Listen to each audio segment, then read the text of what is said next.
नमस्कार दोस्तों, जय श्री कृष्ण सभी को। स्वागत है आप सभी का आपके अपने यूट्यूब चैनल श्रीनाथ साइंस पाठशाला में। तो दोस्तों, आज मैं आपके लिए लेकर आया हूँ एनसीईआरटी का ऐसा टॉपिक जिसे एक टफ टॉपिक माना जाता है।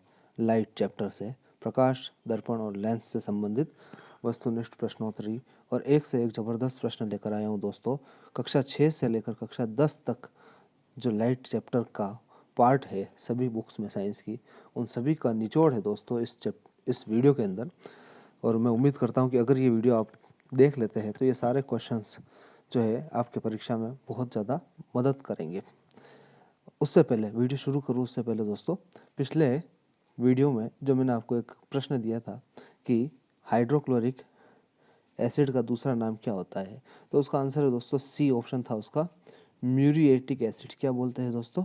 म्यूरिएटिक अम्ल या म्यूरिएटिक एसिड उसे कहा जाता है। तो ये आप थोड़ा याद रखिएगा दोस्तों, नया क्वेश्चन है। ठीक है दोस्तों, तो चलिए हम लोग हमारा वीडियो शुरू करते हैं दोस्तों। आज यहाँ पर 11 रामबाण की जगह 25 रामबाण प्रश्न लाया हूँ मैं एक साथ आपके। इससे कक्षा 6 से लेकर 10 तक की बुक्स आपके कवर हो जाएगी दोस्तों। चलिए दोस्तों, पहले प्रश्न की ओर बढ़ते हैं। पहला प्रश्न दोस्तों आपके सामने देखिए दोस्तों, निम्नलिखित पर विचार कीजिए। अपवर्तन, परावर्तन और विवर्तन। दोस्तों, प्रकाश की 3 घटनाएं जो होती है, प्रकाश की जो फिनोमिना है उससे संबंधित 3 घटनाओं के बारे में यह लिखा हुआ है। प्रश्न नीचे दे रखा है दोस्तों, दर्पण में प्रतिबिंब बनने के लिए उपयुक्त में से कौन सी घटना आवश्यक है? इन तीनों में से दोस्तों आपको ये बताना है कि कौन सी घटना दर्पण में प्रतिबिंब बनने के लिए आवश्यक है। सोचिए दोस्तों, आपके सामने ऑप्शन है अपवर्तन, परावर्तन और विवर्तन। और नीचे आपको ऑप्शन दे रखे हैं दोस्तों, केवल 1 और 2, केवल 2, केवल 1 और 3 या 1, 2, 3। आपको इसमें से बताना है दोस्तों कि इसका आंसर क्या होगा। तो दोस्तों मैं आपको बता देता हूँ कि दर्पण में जो हमारा प्रतिबिंब बनता है दोस्तों, वो प्रकाश के परावर्तन के कारण होता है। किसके कारण होता है दोस्तों? प्रकाश के परावर्तन के कारण प्रतिबिंब का निर्माण होता है। उसमें कहीं पर भी आपको विवर्तन या अपवर्तन की ज़रूरत नहीं होती है दोस्तों। तो यहाँ पर आपका ऑप्शन सही हो जाएगा दोस्तों, केवल बी। कौन सा ऑप्शन सही हो जाएगा दोस्तों? केवल बी वाला ऑप्शन सही हो जाएगा। तो चलिए दोस्तों, दूसरे क्वेश्चन की ओर बढ़ते हैं। बहुत शानदार क्वेश्चन है दोस्तों, देखिएगा आप। क्वेश्चन दे रखा है दोस्तों, व्यक्ति वस्तुओं को देख पाता है। कोई भी व्यक्ति, यानी कि हम लोग किसी वस्तु को कब देख पाते हैं?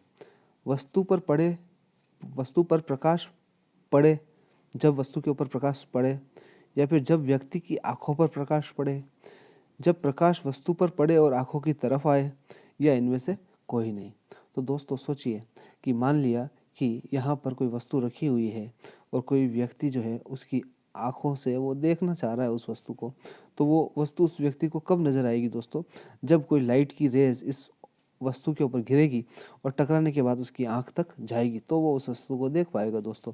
तो इसका सही आंसर आपका हो जाएगा दोस्तों सी वाला, कि जब प्रकाश वस्तु पर गिरे और आंखों की तरफ आए तो वो व्यक्ति उस वस्तु को देख पाएगा दोस्तों। ठीक है दोस्तों, तीसरे प्रश्न की ओर आगे बढ़ते हैं दोस्तों। तीसरा प्रश्न देखिए दोस्तों क्या है। समतल दर्पण समतल दर्पण के संदर्भ में निम्नलिखित कथनों पर विचार कीजिए। तो देखिए दोस्तों क्या दे रखा है। फर्स्ट दे रखा है, समतल दर्पण जो है, समतल दर्पण द्वारा बना प्रतिबिंब सीधा, आभासी तथा बिंब के समान आकार का होता है। दूसरा दे रखा है दोस्तों, समतल दर्पण द्वारा बने प्रतिबिंब में बिंब का वाम भाग प्रतिबिंब के दक्षिण भाग की भांति दिखाई देता है तथा बिंब का दक्षिण भाग प्रतिबिंब के वाम भाग की भांति दिखाई देता है। अब दोस्तों हमें उपयुक्त कथनों में से चयन करना है कौन सा सही है।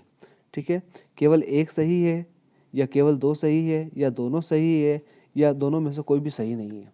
तो दोस्तों देखिए, यहाँ में हम थोड़ा सा देख लेते हैं कि जो समतल दर्पण होता है दोस्तों, इस तरीके से, इस समतल दर्पण में जब भी हम लोग अपनी इमेज देखते हैं दोस्तों, अगर इस तरीके से लिखा हुआ है ए बी, तो जब हम इसमें इमेज देखेंगे दोस्तों तो हमें उल्टी इमेज नज़र आएगी। मतलब उल्टी का मतलब यहाँ पर लेटरल इन्वर्सन, जिसको हम पार्श्व परावर्तन कहते हैं। इसमें क्या होता है दोस्तों, लेफ्ट वाला जो हिस्सा है वो राइट में चला जाता है और राइट वाला हिस्सा जो है हमें लेफ्ट की साइड में नज़र आता है। इसीलिए दोस्तों एम्बुलेंस की गाड़ियों पर आपने देखा होगा कि एम्बुलेंस उल्टा लिखा हुआ होता है। ठीक है दोस्तों, ताकि जब वो ओवरटेक करती है तो जो आगे चल रही गाड़ी जब उसको मिरर में जो कॉन्वेक्स मिरर होता है, उत्तल दर्पण होता है, उसमें देखता है साइड ग्लास में, तब उसको वो सीधा नजर आता है दोस्तों। तो यहाँ पर जो सेकंड पॉइंट है वो तो सही हो गया दोस्तों कि दायां भाग बाईं ओर दिखता है, बायां भाग दाईं ओर दिखता है। फिर हम बात करते हैं पहला जो है प्रतिबिंब सीधा बनता है कि हमारे घर पर जो दर्पण लगा है दोस्तों, वो दर्पण जो है वो समतल दर्पण ही है दोस्तों। तो जब आप उसके अंदर अपनी इमेज देखते हो दोस्तों, तो आप लोग देखोगे कि आप जैसे खड़े रहोगे सीधे, तो उसमें आपकी इमेज भी दोस्तों कैसी बनेगी, वैसी ही बनेगी, सीधी ही इमेज बनेगी। तो मतलब इमेज सीधी ही बनती है दोस्तों, प्रतिबिंब सीधा बनता है। आभासी का मतलब क्या होता है दोस्तों कि ये दर्पण के पीछे की तरफ प्रतिबिंब बनता है, इसलिए इसको हम आभासी बोलते हैं, क्योंकि दर्पण के पीछे वैसे कुछ होता नहीं, पर हमें ऐसा लगता है कि वो दर्पण के पीछे हमारा प्रतिबिंब बन रहा है। और तीसरा कि समान आकार का, कोई जितनी साइज का ये होगा ऑब्जेक्ट, उतनी ही साइज की इमेज बनती है दोस्तों। तो मतलब यहाँ पर ये हुआ कि दोनों ही कथन सही है। ऑप्शन क्या हो जाएगा दोस्तों, सी ऑप्शन सही हो जाएगा कि ए तथा बी दोनों ही कथन सही है। चलिए दोस्तों अगले प्रश्न की ओर आगे बढ़ते हैं। अगला प्रश्न ये कह रहा है दोस्तों, प्रश्न पढ़िएगा ध्यान से। अवतल दर्पण के विभिन्न उपयोगों के संदर्भ में निम्नलिखित कथनों पर विचार कीजिए। तो अवतल दर्पण का उपयोग कहाँ किया जाता है, ऐसे इन कथनों में दे रखा है। चिकित्सकों के द्वारा आँख, कान, नाक, गले का निरीक्षण करने के लिए। दूसरा, वाहन चालकों के पीछे देखने के लिए वाहनों के पार्श्व दर्पण साइड मिरर में। अब उपयुक्त में से कौन सा सही है दोस्तों और कौन सा गलत है, ये आपको बताना है। अभी मैंने जस्ट आपको बताया था और एक दर्पण का तो मैंने नाम भी ले लिया था। तो दोस्तों यहाँ पर आपका जो आइडिया है वो बिल्कुल सही है दोस्तों, कि इसका पहला ऑप्शन जो है केवल एक वाला सही है दोस्तों, केवल एक। क्यों? क्योंकि जो चिकित्सक होते हैं, आँख, नाक, कान, दांत वाले, दंत चिकित्सक, गले वाले, ये सब जो है दोस्तों इस अवतल दर्पण का यूज़ करते हैं, जिसको आप कॉनकेव मिरर भी कहते हो। पर जो वाहनों के जो साइड ग्लास होते हैं दोस्तों, जो हमारी बाइक का जो साइड ग्लास वगैरह जो होता है, उसमें कौन सा दर्पण लगा होता है दोस्तों, अभी मैंने बताया था आपको, उत्तल दर्पण लगा हुआ होता है। ठीक है दोस्तों, तो केवल एक इसका आंसर क्या हो जाएगा दोस्तों, सही हो जाएगा। चलिए दोस्तों अगले प्रश्न की ओर बढ़ते हैं। अगला प्रश्न है हमारा, लेंस के संदर्भ में कथनों पर विचार करना है। तो दोस्तों कथन क्या दे रखा है, जो सुनिए। कथन ये दे रखा है कि उत्तल लेंस सदैव वास्तविक, उल्टा तथा आकार में बिंब से बड़े प्रतिबिंब बनाता है, और अवतल लेंस सदैव आभासी, सीधा तथा आकार में बिंब से छोटा प्रतिबिंब बनाता है। तो दोस्तों एक बार आप अगर देखेंगे तो उत्तल लेंस कुछ इस तरीके से आपको नजर आता है। ठीक है ना। तो ये इसका जो मुख्य अक्ष होता है दोस्तों, अगर ये लाइट की रेस हम लोग देखें तो इसको क्रॉस करने के बाद यहाँ पर मिलती है, तो यहाँ पर ये जो इमेज बनती है दोस्तों, ये बनती है वास्तविक इमेज बनती है। और वास्तविक इमेज जो होती है दोस्तों, वो हमेशा क्या होती है, हमें पता है कि उल्टी बनती है। क्या बनती है दोस्तों, उल्टी बनती है। ठीक है ना। तो उत्तल लेंस के बारे में इसने लिखा है कि इमेज वास्तविक बनती है, तो दोस्तों ये बिल्कुल सही है। फिर ये कह रहा है उल्टा बनता है, ये भी बिल्कुल सही कह रहा है दोस्तों। ठीक है ना, वास्तविक और उल्टा यहाँ तक तो ठीक है। अब इसके आगे देखते हैं दोस्तों, आगे ये क्या कहना चाह रहा है। आगे देखो, आगे ये कह रहा कि आकार में बिंब से बड़ा प्रतिबिंब बनता है। तो दोस्तों सोच के देखिए, क्या उत्तल लेंस आकार में बड़ा प्रतिबिंब बनाता है?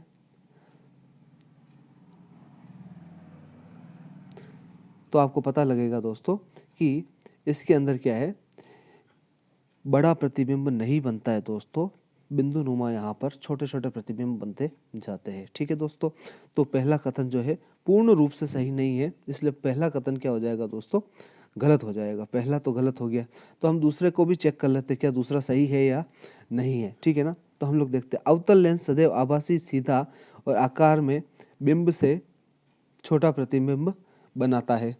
ये भी देख लेते दोस्तों, इसमें क्या है। तो अवतल लेंस का अगर हम लोग दोस्तों यहाँ पर डायग्राम बनाए तो कुछ इस तरीके का होगा आपका, ऐसा। और यहाँ जब इसके मुख्य अक्ष के सापेक्ष जब लाइट की रेज आती है दोस्तों, तो ये उसको क्या करता है, फैला देता है। फैलाता है, इसलिए इसको हम लोग क्या बोलते हैं दोस्तों, अपवर्त क्या कहते हैं दोस्तों, अपसारी लेंस भी इसको कहते हैं। जब इसको हम पीछे की तरफ मिलाते हैं तो इसका फोकस जो है दोस्तों पीछे की तरफ होता है। तो ये जो सारे आपके प्रतिबिंब बनाएगा दोस्तों, वो आभासी बनाएगा। आभासी बनेंगे तो आभासी जो होते हैं वो हमेशा सीधे प्रतिबिंब होते हैं दोस्तों, ये आपको ध्यान रखना है। और तीसरा जो ये कह रहा है दोस्तों, आकार में बिंब से छोटा प्रतिबिंब बनेगा, तो इसका क्या हो जाएगा दोस्तों, आप सोच के देखिए। बिल्कुल सही कह रहा है, ये आकार में छोटा प्रतिबिंब बनेगा दोस्तों, ठीक है ना। तो यहाँ पर आपका सही आंसर क्या हो जाएगा दोस्तों, कथन 1 गलत है और कथन 2 सही है, ठीक है ना। हमें सही बताना है तो आंसर हो जाएगा बी वाला, केवल 2 सही है, ठीक है दोस्तों। अगले प्रश्न पर चलते हैं दोस्तों। निम्नलिखित पर विचार कीजिए। वस्तु द्वारा स्वयं प्रकाश का उत्सर्जन करना, वस्तु द्वारा प्रकाश का परावर्तन करना, प्रकाश का विक्षेपण करना। और प्रश्न नीचे दे रखा है, उपयुक्त में से कौन सा या कौन से किसी वस्तु को देख पाने की घटना से संबंधित है। तो दोस्तों सोचिए, किसी वस्तु को देखने के लिए हमें क्या आवश्यक है दोस्तों। अगर कोई वस्तु, अभी हम थोड़ी देर पहले ऐसा एक प्रश्न करके आए थे, इस वस्तु को हमें देखना है, तो सीधी बात है कि अगर इस वस्तु के ऊपर प्रकाश गिरे और वो हमारे ऊपर आइज तक पहुँचे, आंखों तक पहुँचे, मतलब प्रकाश का परावर्तन हो, तो पहला तो है कि अगर कोई वस्तु प्रकाश का परावर्तन करती है तो हम उसे आसानी से देख सकते हैं। तो मतलब दूसरा वाला ऑप्शन तो हमारा सही होगा, ठीक है दोस्तों। अब हम देखते हैं पहला ऑप्शन, अगर कोई वस्तु खुद प्रकाश का उत्सर्जन करती है, जैसे हम लोग सूरज को देख पाते हैं ना दोस्तों, वो खुद प्रकाश का उत्सर्जन कर रही है, तो मतलब कोई वस्तु अगर प्रकाश का उत्सर्जन करती है तो भी हम उसे देख सकते हैं, तो दूसरा भी सही हो गया। पर दोस्तों तीसरा जो ऑप्शन है, प्रकाश का विक्षेपण, प्रकाश का विक्षेपण का मतलब ये होता है कि जब कोई प्रकाश की जो किरण है वो प्रिज्म में से निकलती है तो 7 रंगों में विभाजित हो जाती है, तो उसका यहाँ से कोई लेना देना नहीं है दोस्तों। तो यहाँ पर आपके ऑप्शन पहला और दूसरा सही हो जाएगा, मतलब केवल 1 और 2 आंसर यहाँ पर सही हो जाएगा दोस्तों। बहुत शानदार क्वेश्चन दे रखे हैं दोस्तों। वीडियो को आप लाइक करें दोस्तों, शेयर करें अपने दोस्तों के साथ, तो चैनल को सब्सक्राइब भी करें दोस्तों। अगले क्वेश्चन पे चलते दोस्तों हम। प्रकाश के परावर्तन परावर्तन के संदर्भ में निम्न कथनों पर हमें विचार करना है। पहला कथन है दोस्तों, ध्यान से देखिए आप लोग, इस घटना में आपतन कोण सदैव परावर्तन कोण के बराबर होता है। आपतित किरण, परावर्तित किरण और आपतन बिंदु पर खींचा गया अभिलंब तीनों ही एक ही तल पर होते हैं। तो दोस्तों देखिए, जैसे ये हमने कोई सरफेस मान ली, सॉलिड सरफेस, ये आने वाली आपतित किरण है दोस्तों, ये जाने वाली परावर्तित किरण है, ठीक है। और इनके बीच में अगर एक अभिलंब खींच दिया जाए, तो अभिलंब के साथ जो आपतित किरण कोण बनाती है उसको बोलते हैं आपतन कोण, और जो अभिलंब के साथ परावर्तित किरण कोण बनाती है दोस्तों उसको बोलते हैं परावर्तन कोण। तो एंगल आई जो है दोस्तों वो हमेशा एंगल आर के बराबर होता है, भले ही वो विस्तृत परावर्तन हो या सामान्य परावर्तन हो दोस्तों, ठीक है। फिर हम लोग कहते हैं कि जो आपतित किरण है और ये वाली, और जो अभिलंब है और जो अपरावर्तित किरण है, ये तीनों एक ही तल पर स्थित होती है, मतलब दोनों ही कथन जो है दोस्तों इसके क्या हो जाएंगे, सही हो जाएंगे। तो ऑप्शन नंबर सी यहाँ पर आपका क्या हो जाएगा दोस्तों, राइट हो जाएगा। चलिए दोस्तों, हम चलते 8वें प्रश्न की ओर बढ़ते हैं। निम्नलिखित में से नेत्रों का कौन सा भाग नेत्रों के विशिष्ट रंग के लिए उत्तरदायी होता है। देखो दोस्तों, आप लोगों ने देखा होगा किसी की जो आंखें होती है वो थोड़ी ब्राउन ब्राउन कलर की होती है, किसी की ब्लैक होती है, किसी की ब्लू कलर की होती है। तो आंखों का जो ये कलर है दोस्तों, विशिष्ट रंग, वो किसके कारण होता है। तो हम लोग जानते हैं कि लेंस जो है दोस्तों वो देखने का काम करता है, तो ये आंसर यहाँ पर नहीं होगा, ठीक है, इसको हटा दिया हमने, यहाँ से कैंसिल कर दिया। फिर हम लोग बात करते हैं दोस्तों कॉर्निया का क्या काम होता है।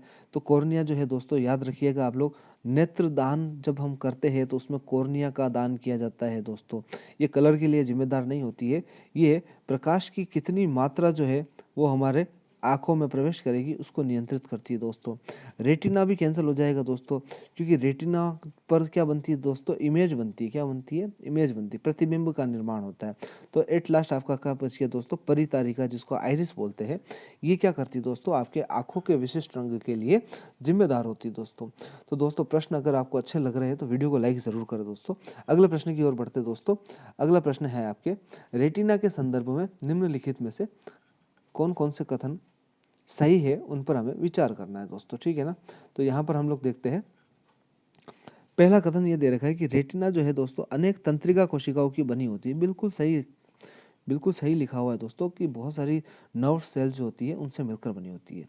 फिर दूसरा है दोस्तों, अंध बिंदु, ब्लाइंड स्पॉट, रेटिना तथा दृक तंत्रिकाओं की संधि पर उपस्थित होता है। ये भी बिल्कुल सही पॉइंट लिखा हुआ है दोस्तों यहाँ पर, कि जो अंध बिंदु होता है, अगर आप आँख की कुछ संरचना अगर देखना चाहो दोस्तों तो कुछ इस तरीके की संरचना होती है। तो ये यहाँ पर लेंस वाला पार्ट होता है दोस्तों, ऐसा, ये आपके कॉर्निया वाला पार्ट हो जाता है, ठीक है दोस्तों। और ये यहाँ पर आपके आइरिस वाला पार्ट होता है ये। और यहाँ पर अगर आप रेटिना वाला मानो पार्ट, ये रेटिना वाला पार्ट है और ये इधर से आपके दृक तंत्रिका आती है। तो यहाँ पर एक पॉइंट होता है दोस्तों इस जगह, उसको क्या बोलते हैं, अंध बिंदु या ब्लाइंड स्पॉट कहते हैं।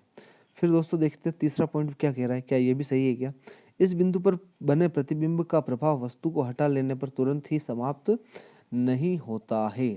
तो दोस्तों ये भी बिल्कुल सही कथन है यहाँ पर कि जो रेटिना पर जो प्रतिबिंब बनता है वो वस्तु को हटा लेने के बाद में भी प्रति सेकंड का जो हिस्सा है दोस्तों, 16वां हिस्सा जो होता है 1/16, 16वां भाग सेकंड का, तब तक इसका प्रभाव रहता है। मतलब आँख के सामने कोई वस्तु थी दोस्तों, उसको तुरंत हटा लिया हम लोगों ने, फिर भी उसकी जो इमेज है वो 1/16 सेकंड तक रेटिना पर बनी रहती है। तो ऑप्शन क्या हो जाएगा दोस्तों, यहाँ पर आपके डी ऑप्शन सही हो जाएगा कि तीनों के तीनों कथन रेटिना के संदर्भ में सही है। चलते हैं दोस्तों अगले क्वेश्चन की ओर बढ़ते हैं हम लोग। अगला प्रश्न है 10वां प्रश्न हमारा, मानव नेत्र के संदर्भ में निम्न लिखित कथनों पर विचार कीजिए। मानव नेत्र के संदर्भ में सामान्य नेत्र दूर रखी वस्तुओं के साथ साथ निकट वस्तुओं को भी स्पष्टतया देख सकता है। तो दोस्तों हम अगर सामान्य नेत्र की बात करें तो हम दूर से भी आराम से देख सकते हैं क्लियर, और पास से भी आराम से देख सकते हैं स्पष्ट। तो मतलब पहला कथन सही हो गया दोस्तों। दूसरा, वह न्यूनतम दूरी जिस पर नेत्र वस्तुओं को स्पष्ट देख सकता है वो आयु के साथ साथ परिवर्तित होती है। बिल्कुल होती है दोस्तों। आप लोगों ने अपने घर में बुजुर्गों को देखा होगा, जैसे जैसे उम्र बढ़ती जाती है तो उनको पास की नज़र धीरे धीरे कमज़ोर होती चली जाती है दोस्तों। फिर तीसरा है दोस्तों, मोतियाबिंद नेत्र का लेंस धुंधला हो जाने के कारण होता है। बिल्कुल ये भी सही है दोस्तों। जो नेत्र का जो लेंस होता है, उत्तल लेंस होता है हमारे नेत्र के अंदर दोस्तों, और उस नेत्र के लेंस के अंदर जो लिक्विड भरा हुआ होता है वो सूख जाने की वजह से वो लेंस धुंधला और थोड़ा कठोर हो जाता है। इसी को हम क्या बोलते हैं दोस्तों, मोतियाबिंद या कैटरेक्ट इसको कहा जाता है। तो मतलब दोस्तों क्या हो गया यहाँ पर कि आपके तीनों के तीनों कथन यहाँ पर भी क्या हो गए, सही हो गए दोस्तों। ठीक है दोस्तों, चलते हैं दोस्तों अगले क्वेश्चन की ओर। 11वां क्वेश्चन क्या है, ब्रेल सिस्टम क्या है दोस्तों। आपने सुना होगा दोस्तों, आप साइकोलॉजी में भी पढ़ के आते हो, ब्रेल लिपि। तो प्रकाश के परावर्तन के नियम बिल्कुल नहीं है दोस्तों। दूर निकट दृष्टि दोस्त से संबंधित ये भी नहीं है। चक्षु विकृति युक्त व्यक्तियों से, ये बिल्कुल सही है दोस्तों, सी वाला ऑप्शन। जो आँख से जो अंधे लोग होते हैं उनको पढ़ाने की एक लिपि है दोस्तों, सिखाया जाता है, जिसमें अक्षर जो होते हैं वो उभरे हुए होते हैं और उनको उस तरीके से पढ़ना सिखाया जाता है। तो तीसरा ऑप्शन, सी ऑप्शन इसमें सही हो जाएगा दोस्तों। चलो दोस्तों, अब हम लोग चलते हैं हमारे अगले प्रश्न की ओर। जंतुओं के नेत्र विभिन्न आकृति के होते हैं दोस्तों। आप लोगों ने देखा होगा जंतुओं के जो नेत्र है दोस्तों वो विभिन्न आकृति के होते हैं, अलग अलग। तो उसके बारे में हमें उनकी क्या क्या विशेषता है उन पर हमें चर्चा करनी है। तो पहला जो है दोस्तों, केकड़े की बात हो रही है। केकड़े के नेत्र छोटे होते हैं परंतु वो चारों ओर देख सकता है, बिल्कुल देख सकता है। आप लोगों ने दोस्तों केकड़ा अगर देखा हो, इस तरीके का थोड़ा सा गोल होता है, यहाँ से इसके ये ऐसे निकले हुए रहते हैं। इसके जो आइज़ है दोस्तों, होती तो छोटी है पर वो आप अगर देखोगे आर्थ्रोपोडा संघ में आता है दोस्तों, और ये चारों तरफ इधर और इधर सब तरफ ये आसानी से देख सकता है। तो पहला कथन दोस्तों आपके यहाँ पर क्या हो गया, सही हो गया। दूसरा बात करते हैं दोस्तों, तितली के नेत्र बड़े होते हैं, बिल्कुल होते हैं, परंतु सहस्त्र छोटे छोटे नेत्रों से मिलकर बने प्रतीत होते। ये जो पॉइंट है दोस्तों आपको याद रखना है कि जो तितली जो होती है दोस्तों, बटरफ्लाई कहते हो आप जिनको, उनकी आइज़ जो है वो बड़ी होती है प्लस बहुत सारे छोटे छोटे नेत्रों से मिलकर बनी होती है, ऐसा हमें लगता है। ठीक है दोस्तों, ये भी बिल्कुल सही कथन है। तीसरे कथन पर चलते हैं। उल्लू जो है दोस्तों, उल्लू की बात कर रहे हैं हम लोग। उल्लू के नेत्र में बड़ा कॉर्निया और पुतली बड़ी होती है ताकि नेत्र में अधिक प्रकाश प्रवेश कर सके। बिल्कुल सही ऑप्शन है दोस्तों। उल्लू पता है आपको, रात को शिकार करने निकलता है। अभी मैंने आपको थोड़ी देर पहले बताया कि जो नेत्र है दोस्तों, इस तरीके की संरचना का आगे वाला पार्ट जो था वो कॉर्निया था और ये प्रकाश की मात्रा को नियंत्रित करता है। तो पुतली और कॉर्निया मिलकर प्रकाश की समंजन क्षमता जो होती है उसको निर्धारित करते हैं।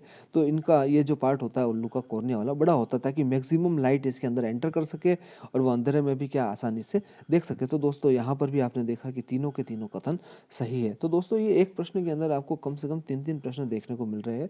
तो आज टोटल मैं 25 प्रश्न लेके आया हूँ, मतलब 75 प्रश्नों की आपकी अच्छी खासी प्रैक्टिस हो जाएगी दोस्तों। वीडियो अच्छा लगा हो तो दोस्तों लाइक करें, चैनल को सब्सक्राइब जरूर करें। अगला प्रश्न है दोस्तों आपके सामने, देखिए दोस्तों, यदि प्रकाश के पथ पर अपारदर्शी और अत्यंत छोटी वस्तु को रख दिया जाए तो प्रकाश सरल रेखा में चलने की बजाय इसके किनारों पर मुड़ जाता है। प्रकाश के इस प्रभाव को कहते हैं दोस्तों। बहुत इंपॉर्टेंट क्वेश्चन है दोस्तों, बुक्स में हमें मिलता है इसके बारे में, पर इतना मैटर नहीं मिल पाता, बहुत कम मिल पाता है। तो देखो दोस्तों, इसका आंसर आपका क्या हो जाएगा बताइए। अगर आपको लगता है तो आप बता सकते हैं दोस्तों इसका आंसर। चलो दोस्तों, मैं ही बता देता हूँ आपको इसका आंसर क्या होगा। तो दोस्तों सोच के देखिए कि यहाँ पर आपको कहा गया है कि प्रकाश के बारे में कि अपारदर्शी वस्तु रखी है। नॉर्मली जब हम अपारदर्शी वस्तु प्रकाश के सामने रख देते हैं दोस्तों, तो क्या हो जाता है दोस्तों, वहाँ पर उस वस्तु की छाया बन जाती है दोस्तों। क्या बन जाती है? शेडो बन जाती है। पर अगर प्रकाश के रास्ते में जो वस्तु रखी गई है वो बहुत छोटी है दोस्तों, इतनी छोटी है, तो जो प्रकाश की किरणें जो बीम के रूप में जा रही होती है, वो क्या होती है दोस्तों, इसके पास में से जब निकलती है ना, तो वो हल्की सी यहाँ से मुड़ जाती है। और ये मुड़ने की जो घटना होती है दोस्तों, इस घटना को हम लोग क्या बोलते हैं? प्रकाश का विवर्तन बोलते हैं दोस्तों। क्या बोलते हैं दोस्तों? इसको विवर्तन बोलते हैं। बहुत ही शानदार प्रश्न है दोस्तों, विवर्तन। तो आपका ऑप्शन सही हो जाएगा दोस्तों यहाँ पर एक वाला। अपवर्तन नहीं होता है, व्यतिकरण नहीं होता है और परावर्तन नहीं होता है, विवर्तन यहाँ पर सही आंसर होगा। ठीक है दोस्तों, अगले प्रश्न पर चलते हैं हम लोग। अगला प्रश्न क्या कह रहा है दोस्तों आपके? अगला प्रश्न कह रहा है कि प्रकाश के क्वांटम सिद्धांत के अनुसार प्रकाश की प्रकृति है। तो दोस्तों बड़ा शानदार प्रश्न है।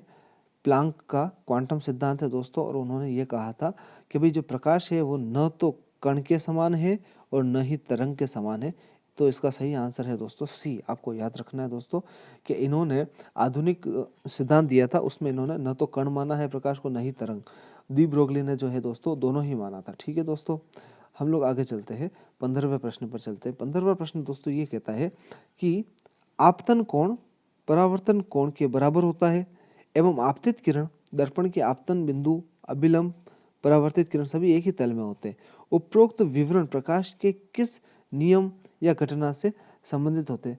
देखिए दोस्तों, अभी हम लोग पढ़ के आए थे पिछली बार, जो आंसर है उसमें से प्रश्न बना हुआ था और ये ऑप्शन में थे। अभी ये जो है प्रश्न बन गया है दोस्तों और ये ऑप्शन आ गया, तो इसका सही आंसर आपको पता चल ही गया होगा। आंसर क्या हो जाएगा दोस्तों बताइए?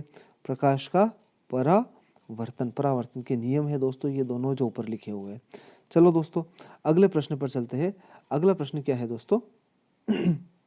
अगला प्रश्न है समतल दर्पण पर बनने वाले प्रतिबिंब की विशेषताओं के संबंध में नीचे दिए गए कथनों पर विचार करना। दर्पण कौन सा है दोस्तों? याद रखना, समतल दर्पण। तो समतल दर्पण द्वारा बना प्रतिबिंब सदैव आभासी होता है, बिल्कुल सही है दोस्तों। सीधा होता है, बिल्कुल सही कह रखा है दोस्तों, ठीक है ना। आभासी होता है, सीधा होता है, हम अभी ऊपर बात करके आए थे दोस्तों इसके बारे में, ठीक है ना। दूसरे कथन पर चलते हैं। प्रतिबिंब का आकार वस्तु के आकार से छोटा होता है, बिल्कुल गलत बात दोस्तों। जब हम दर्पण के सामने खड़े होते हैं तो क्या हम छोटे नजर आते हैं क्या दोस्तों? बिल्कुल नहीं। जैसे हम होते हैं हम वैसे ही दोस्तों उसमें नजर आएंगे, न छोटे न बड़े। तो मतलब यहाँ पर दूसरा कथन गलत है और पहला सही है। तो यहाँ पर हमें पूछा है सही कौन सा है, तो आंसर हो जाएगा दोस्तों हमारा केवल एक। ओके दोस्तों, चलिए दोस्तों अगला क्वेश्चन है आपका 17वां क्वेश्चन। क्या क्वेश्चन है दोस्तों सुनिए। गोलीय दर्पण के संबंध में असत्य कथन आपको बताना है। गोलीय दर्पण के संबंध में, ठीक है, पढ़ते हैं दोस्तों। जिस गोलीय दर्पण का परावर्तक पृष्ठ गोले के अंदर की ओर वक्रित होता है वो अवतल दर्पण होता है। तो देखो गोलीय दर्पण है और अंदर की तरफ वक्रित है, इस तरीके से दर्पण है तो एक साइड पीछे की तरफ क्या हो जाएगा दोस्तों? पॉलिश हो जाएगी। और परावर्तक पृष्ठ अंदर की तरफ वक्रित है तो इसको अवतल दर्पण बोलते हैं क्या? तो बिल्कुल सही है दोस्तों, इसी को अवतल दर्पण हम लोग बोलते हैं, ठीक है। तो ये तो सही हो गया दोस्तों पहला वाला। असत्य निकालना है हमें। जिस गोलीय दर्पण का परावर्तक पृष्ठ बाहर की तरफ वक्रित होता है वो उत्तल होता है। तो ये दोस्तों इस तरीके की बात हो रही है। ये परावर्तक पृष्ठ ये है और ये बाहर की तरफ वक्रित है, तो क्या ये उत्तल है? तो ये भी बिल्कुल सही है दोस्तों, इसी को उत्तल दर्पण हम लोग कहते हैं। तीसरा बी भी सही है दोस्तों। यहाँ पर उत्तल दर्पण द्वारा वस्तु का प्रतिबिंब वास्तविक एवं उल्टा बनता है। तो दोस्तों यहाँ मैं बना के दिखा देता हूँ आपको। उत्तल दर्पण की यहाँ बात हो रही है दोस्तों। ये मान लो आप उत्तल दर्पण है दोस्तों और ये इसका मुख्य अक्ष है। यहाँ पर जब लाइट की रेज आती है तो ये इस तरीके से क्या होती है, लाइट की रेस को अपसरित कर देता है। तो ये कहीं पर भी आगे नहीं मिलती। जब इसको हम पीछे की तरफ मिलाते हैं तो पीछे की तरफ मिलाने की वजह से क्या होता है, यहाँ पर फोकस बिंदु पीछे की तरफ होता है। तो ये जो प्रतिबिंब बनेगा वो पीछे की तरफ बनेगा। तो ये प्रतिबिंब पीछे जो बनता है दोस्तों, तो कौन सा बनेगा? आभासी बनेगा। और आभासी जो होता है वो हमेशा कौन सा होता है दोस्तों? सीधा होता है। आभासी प्रतिबिंब हमेशा क्या होता है दोस्तों? सीधा होता है। ये हमें पता होना चाहिए, ठीक है दोस्तों। तो तीसरा ये कह रहा है अपने को कि उत्तल दर्पण वस्तु का प्रतिबिंब वास्तविक उल्टा बनाता है। तो ये ऑप्शन जो है दोस्तों गलत है। हमें यही छांटना था असत्य कौन सा है, तो ये सी ऑप्शन यहाँ पर सही हो जाएगा, ठीक है, कि ऐसा नहीं होता है, ठीक है दोस्तों। 18वें प्रश्न की तरफ बढ़ते हैं दोस्तों आगे। अवतल दर्पण का उपयोग किया जाता है। तो दोस्तों देखिए, अवतल दर्पण का उपयोग टॉर्च में करते हैं क्या?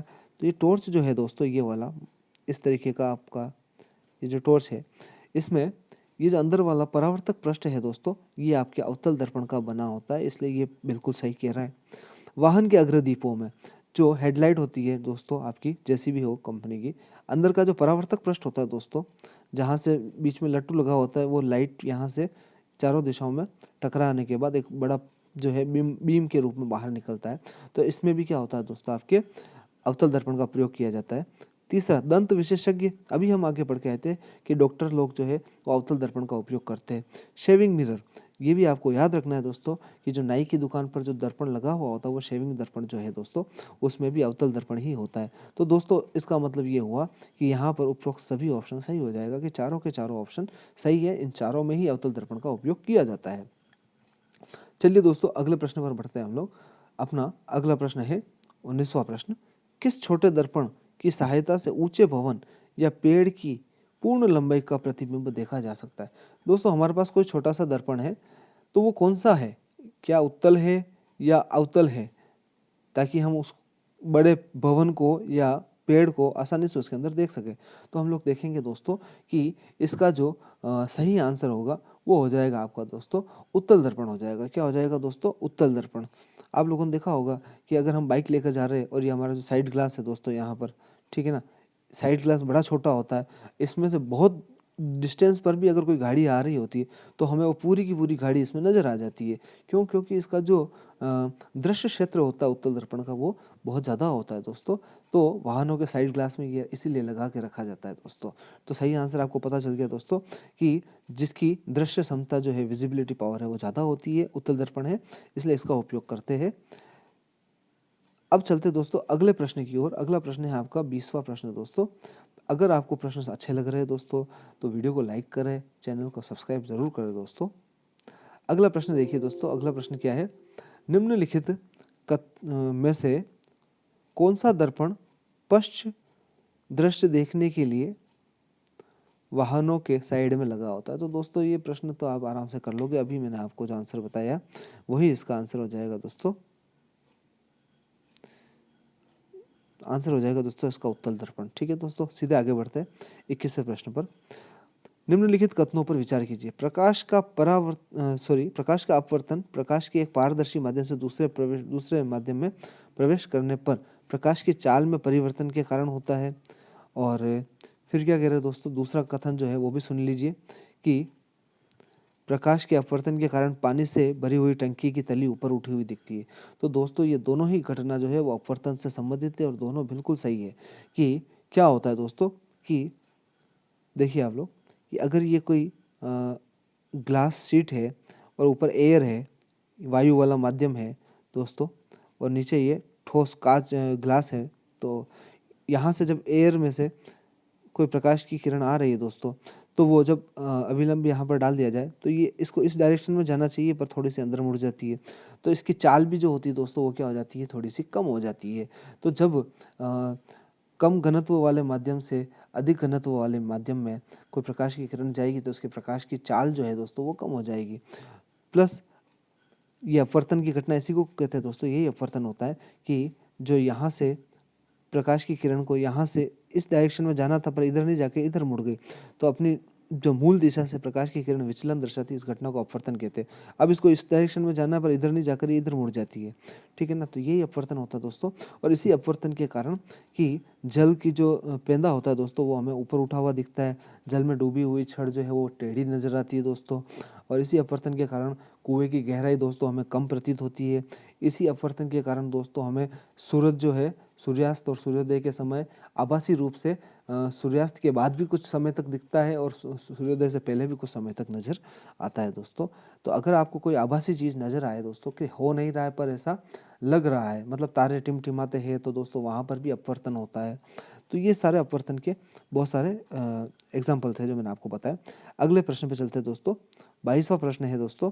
प्रश्न क्या है जो सुनिए, किस माध्यम में प्रकाश की चाल सबसे ज़्यादा होगी? तो आपको पता होगा दोस्तों कि सबसे ज़्यादा प्रकाश की चाल होती है दोस्तों निर्वात में, ठीक है ना। और अगर यहाँ पर प्रकाश की जगह ध्वनि पूछ लिया जाए दोस्तों, तो ध्वनि की चाल जो है वो सबसे ज़्यादा किस में होगी दोस्तों? आपके ठोस पदार्थ में होगी। किस में होगी? ठोस। और उस ठोस के अंदर भी अगर पूछा जाए तो एल्यूमिनियम है, फिर नहीं मिले तो स्टील ऑप्शन है, ठीक है ना। अलग अलग ऑप्शंस होते हैं वहाँ पर यहाँ हम प्रकाश की बात कर रहे हैं, तो सबसे ज़्यादा चाल जो है प्रकाश में होती कितनी होती है दोस्तों? तो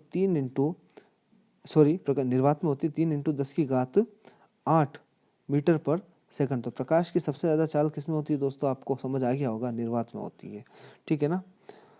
और आपको ये भी पता होगा कि सूरज का जो प्रकाश है वो पृथ्वी तक पहुंचने में 8 मिनट और 20 सेकंड का समय लगाता है दोस्तों। कितना लगता है? 8 मिनट और 20 सेकंड का समय लगता है। तो चलिए दोस्तों अगले प्रश्न की ओर बढ़ते हैं। अगला प्रश्न क्या है हमारा? 23वां प्रश्न दोस्तों। 23वां प्रश्न हमारा ये है, लेंस के संबंध में हमें इन कथनों के ऊपर विचार करना है। दो पृष्ठों से घिरा कोई पारदर्शी माध्यम जिसके एक या दोनों पृष्ठ गोली होते हैं लेंस कहलाता है। बिल्कुल सही है दोस्तों। लेंस आपका इस तरीके का भी हो सकता है कि एक तरफ से गोली हो, ऐसा हो सकता है दोस्तों, इस तरफ से गोली हो, या ऐसा हो सकता है दोनों तरफ से गोली हो, या ऐसा हो सकता है इस तरीके से अंदर की तरफ गोली हो। तो लेंस सभी तरह का हो सकता है। तो पहला कथन तो सही हो गया दोस्तों। दूसरे कथन पर चलते हैं। उत्तल लेंस और अवतल लेंस में दो गोली पृष्ठ होते हैं। तो बिल्कुल होते हैं। देखो दोस्तों बना के बता देता हूँ। ये उत्तल लेंस है तो दो गोली पृष्ठ हो गए। देखो दोस्तों, एक तो ये, अगर इस गोले को पूरा करो तो ये, और इस गोले को पूरा करो तो ये, दो गोली पृष्ठ हो गए। अवतल की अगर बात करो दोस्तों तो ये इस तरीके का होता है, इस तरीके का होता है। तो एक गोली पृष्ठ तो ये दोस्तों, और एक गोली पृष्ठ इसका ये। तो दोनों में दो होते हैं। तो उपरोक्त दोनों कथन यहाँ पर क्या हो जाएंगे दोस्तों? सही हो जाएंगे। हमें सही बताना है, और एक और दो दोनों ही यहाँ पर क्या है दोस्तों? सही है। तो दोस्तों आज के सेकंड लास्ट क्वेश्चन की ओर हम लोग बढ़ रहे हैं। अगर आपको वीडियो अच्छा लग रहा है दोस्तों तो ज़रूर लाइक करें, चैनल को सब्सक्राइब ज़रूर करें दोस्तों। अगला सेकंड लास्ट प्रश्न जो है वो सुनिए दोस्तों, क्या है?